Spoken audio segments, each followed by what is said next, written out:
Hi, Tracy. So, just wanted to talk to you a little bit about your recent experience in Kelowna with the forest fires and how it affected you.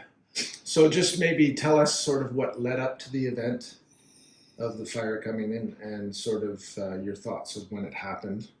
Well, the fire had been burning already for 3 days, and we were aware of the smoke, like it was coming right up and over us and over the lake and streaming down, but it was very calm.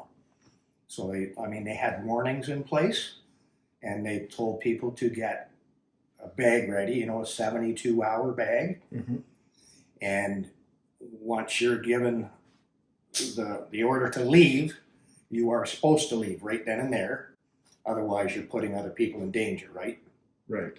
So, but for 3 days previous, we could see the smoke. We knew there was a fire, and it wasn't windy at all, so things were kind of under control. Mm-hmm.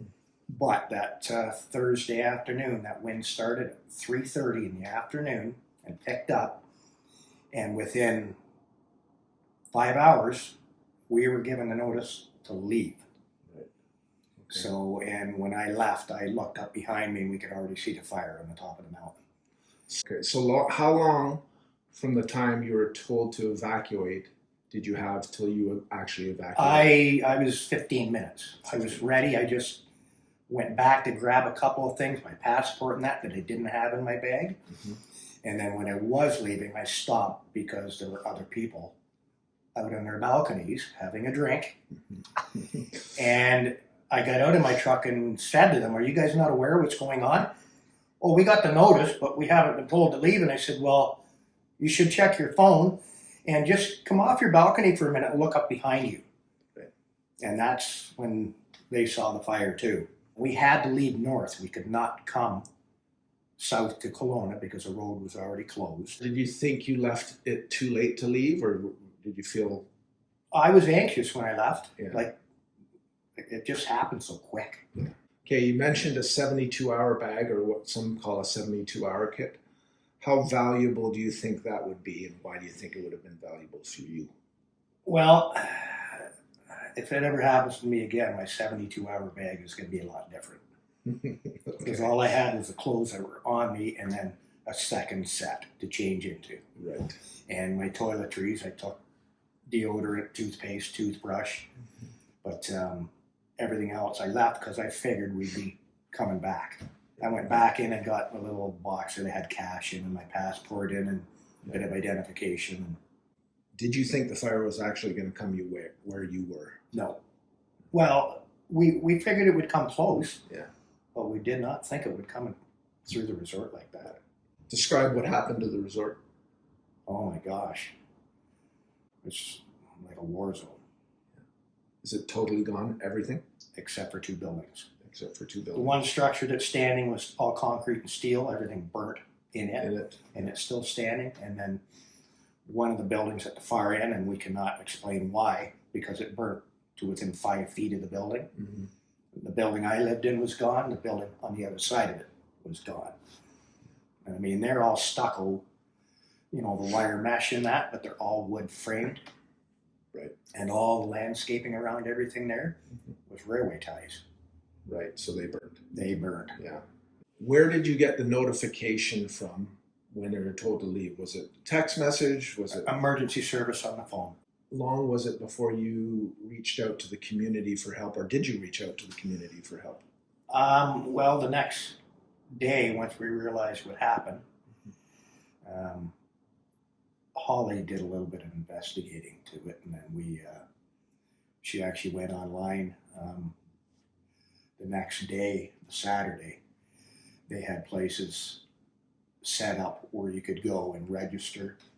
They would give you a number, and then actually you had to come back in a few days when your number was called because there were so many people involved with it. Mm-hmm.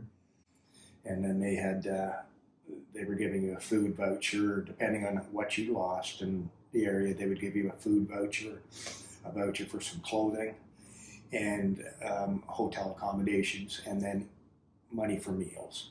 What would you do differently, and in terms of everything from insurance to 72-hour kit to just being personally ready for these things?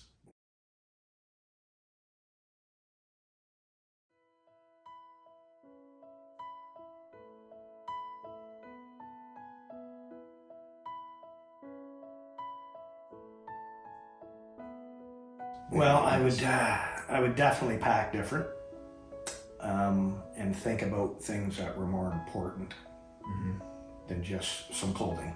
Yeah. Like what? What was the hardest thing for you to lose? Keepsakes. Yeah. That's right. From the kids. Yeah.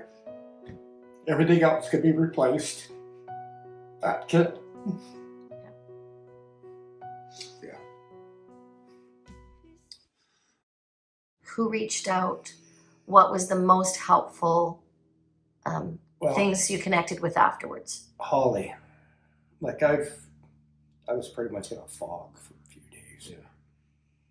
And Holly, with everything that she's got going on, she's the one that went out there on social media and put a bunch of things out there, and the people around here they're fantastic.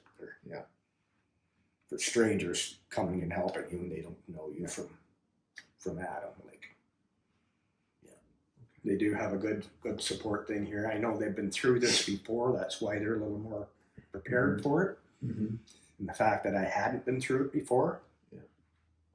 Were there any legal documents, or like I know you went back for your passport? All of my paperwork, like for tax, all that stuff I had there too. Like for the last 6 years, you're supposed to keep it. Yeah. All that stuff's gone. Like my photo albums from all my fishing trips and that's all gone. Yeah.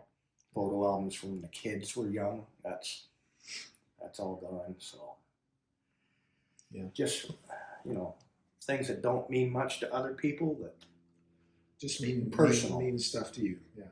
Okay. Good. Anything else you want to add? just be prepared.